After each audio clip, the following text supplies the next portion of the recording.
राजस्थान में उपचुनाव परिणाम के बाद दोनों ही प्रमुख राजनीतिक पार्टियों या यूं कहूं 4 राजनीतिक पार्टियों में क्या हो रहा है वो सब जानने को उत्सुक हैं। आप देख रहे हैं राजस्थान चौक, मैं हूं अंकित तिवारी।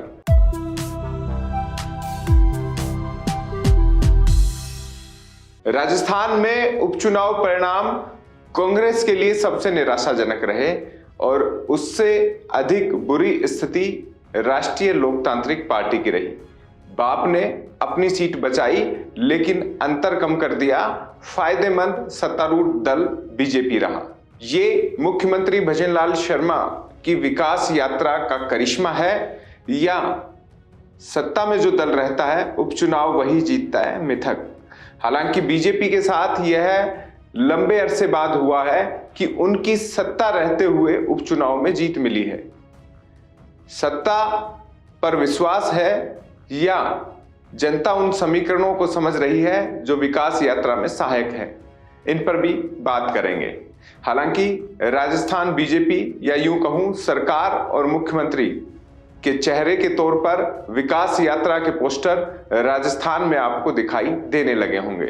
बात कर लेते हैं सबसे पहले राजस्थान सत्ता की, संगठन की।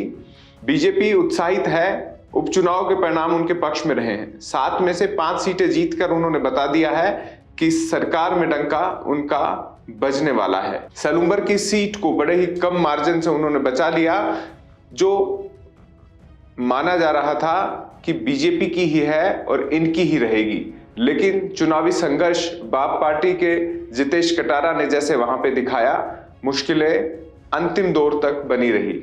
अंतिम राउंड में विजेता शांता अमृतलाल मीणा को घोषित किया गया।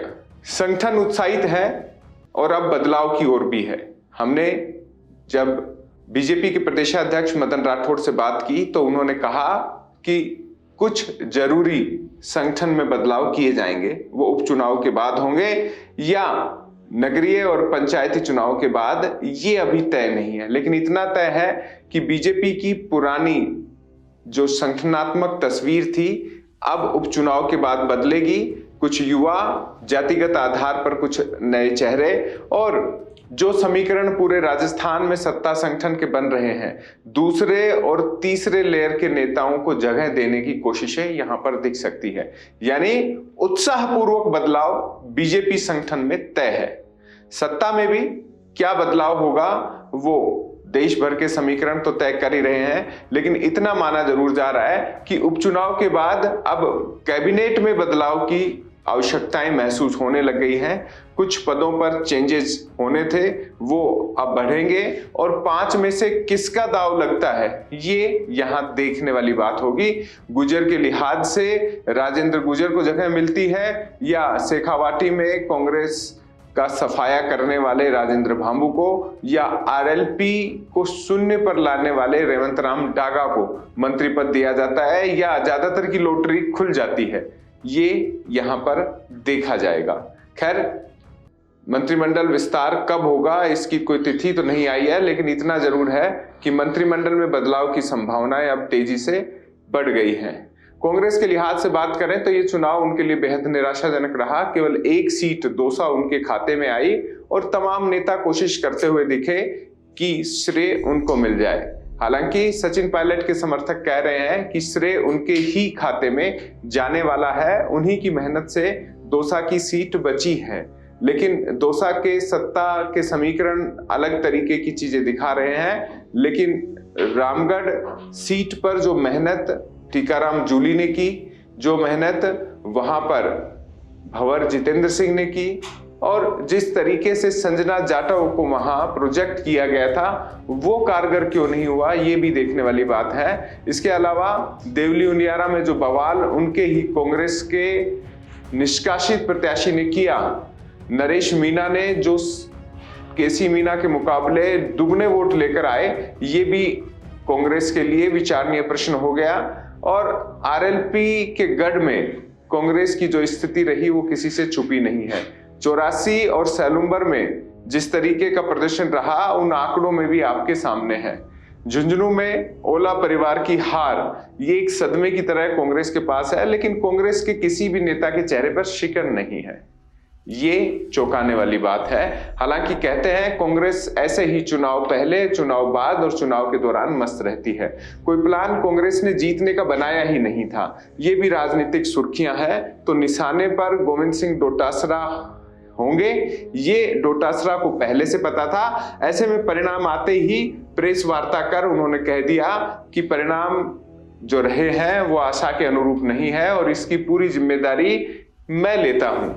यानी समय रहते उन्होंने वो सारा विष पीने की कोशिश की जो उनके हिस्से दूसरे लोग देने वाले थे। लेकिन गोविंद सिंह डोटासरा क्या अब अध्यक्ष रहेंगे, ये प्रश्न बड़ा हो गया है, क्योंकि कांग्रेस के प्रदेश अध्यक्ष की कुर्सी पर कई लोगों की निगाहें हैं। गोविंद सिंह डोटासरा जब प्रदेश अध्यक्ष बने थे उस समय राजनीतिक स्थितियां अलग थी। सचिन पायलट को बगावत के चलते कांग्रेस पार्टी ने अध्यक्ष पद से हटाया था और गोविंद सिंह डोटासरा को सौंपा था। उसके बाद विधानसभा चुनाव में सरकार नहीं रही और फिर लोकसभा चुनाव में जब वापसी हुई तो गोविंद सिंह डोटासरा का गमछा लहराना बड़ा चर्चा में रहा था। लेकिन उपचुनाव में ये गमछा वापस से समेट दिया गया, ऐसा राजनीतिक जानकार कहते हैं। तो ऐसे में गोविंद सिंह डोटासरा पर अब निगाहें हो गई है, लेकिन कांग्रेस है निर्णय आराम से लेती है और फिलहाल कोई जरूरत भी नहीं है कि गोविंद सिंह डोटासरा की जगह कोई दूसरे व्यक्ति को लाया जाए, ये गोविंद सिंह डोटासरा के समर्थक कहते हैं। लेकिन बदलाव तो होगा, क्योंकि एक लंबा वक्त अध्यक्ष के नाते हो गया है और गोविंद सिंह डोटासरा पूरे राजस्थान में अध्यक्ष रहते हुए अपने लोग नहीं बना पाए हैं, ये भी एक कड़वा सच है। भले ही ये बात गोविंद सिंह डोटासरा को बुरी लगे, लेकिन इतना तय है कि गोविंद सिंह डोटासरा कांग्रेस के प्रदेश अध्यक्ष के नाते अपने आप को लंबी अवधि मिलने के बाद भी उस एंगल से मजबूत नहीं कर पाए जैसा कि एक कांग्रेस अध्यक्ष को होना चाहिए था। खैर, आरएलपी की बात कर लेते हैं। आरएलपी इन दिनों जद्दोजहद में है और राजस्थान विधानसभा में उनकी आरएलपी बनने के बाद सीटें शून्य हो गई है। ये बड़ा एक तरीके से आरएलपी के लिए सदमे से भरा हुआ है और उनके नेता हनुमान बेनीवाल की पत्नी कनिका बेनीवाल का हारना भी सदमे से भरा हुआ है। खैर, आरएलपी अपने नए तरीके से सोच रही है। विरोध की राजनीति, सत्ता के विरोध में जबरदस्त खम ठोकना हनुमान बेनीवाल को आता है। संसद से लेकर राजस्थान में उनका क्या रुख रहेगा देखने वाली बात होगी, लेकिन इतना है कि आरएलपी को सदमे से उबरने में वक्त लगेगा, लेकिन इतना वक्त भी नहीं कि वो राजस्थान की सरकार को विभिन्न मुद्दों पर बिना कोई विधानसभा में प्रतिनिधि होते हुए भी ना घेर पाए। खैर, घेरने की कोशिश में हनुमान बेनीवाल रहेंगे। अब कनिका बेनीवाल कितनी सक्रिय आगे राजनीति में रहती है, ये भी आरएलपी की महिला विंग के हिसाब से तय होगा।